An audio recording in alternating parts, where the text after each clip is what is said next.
Mr. H. Rajaratnam, Revered Swami Atmastanandaji and friends.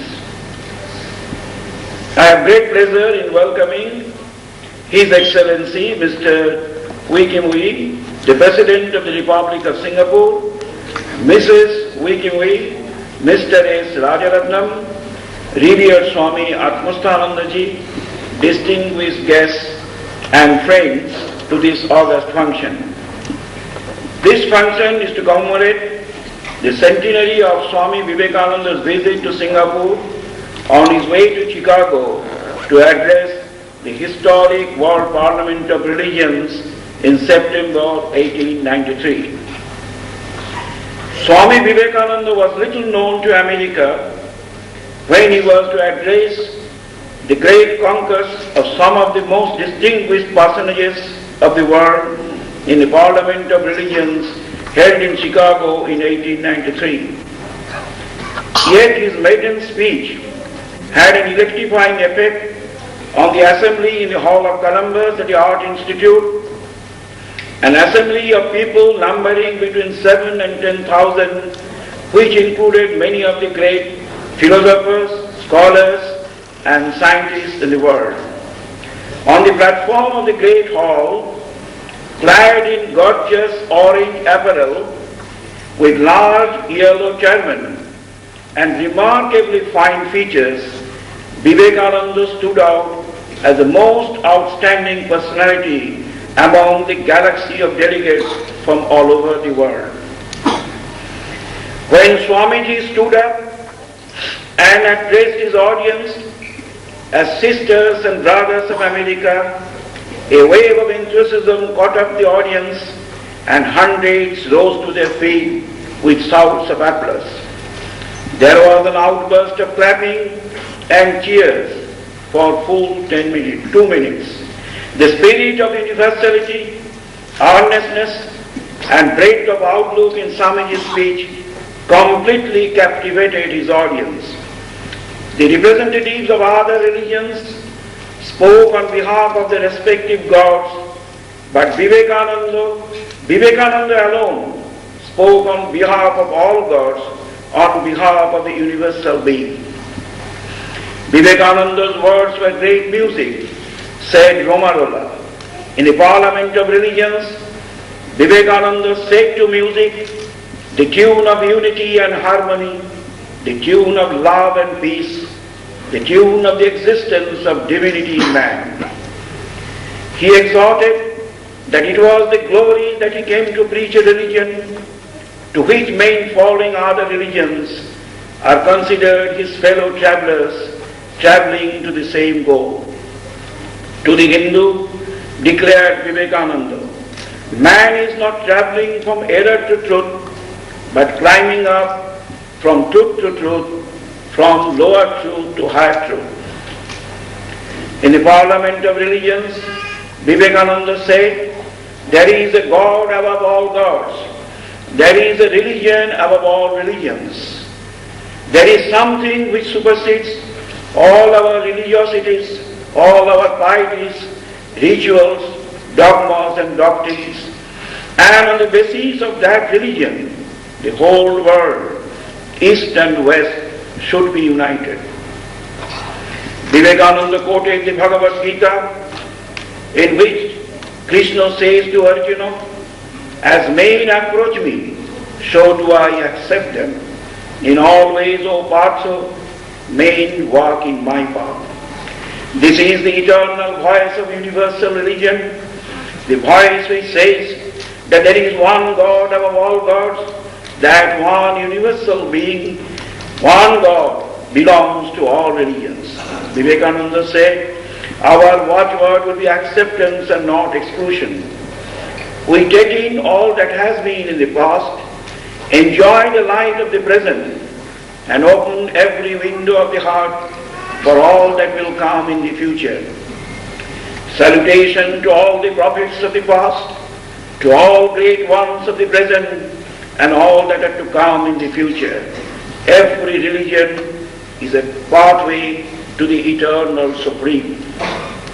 In the final session of the Parliament of Religions, Vivekananda declared, The Christian is not to become a Hindu or a Buddhist, nor a Hindu or a Buddhist to become a Christian, but each must assimilate the spirit of the others and yet preserve his individuality and grow according to his own law of growth. Swami Vivekananda inculcated a religion which he called man-making religion. In this humanistic religion, based on the philosophy of Vedanta, there is no divorce between the contemplative life and social service. Since human beings are basically divine, it should be our duty to come to the rescue of all people who are suffering in the world. Vivekananda has been called a patriot monk, but his patriotism is not in the narrow sense of the word. His patriotism was a phase of his love for humanity.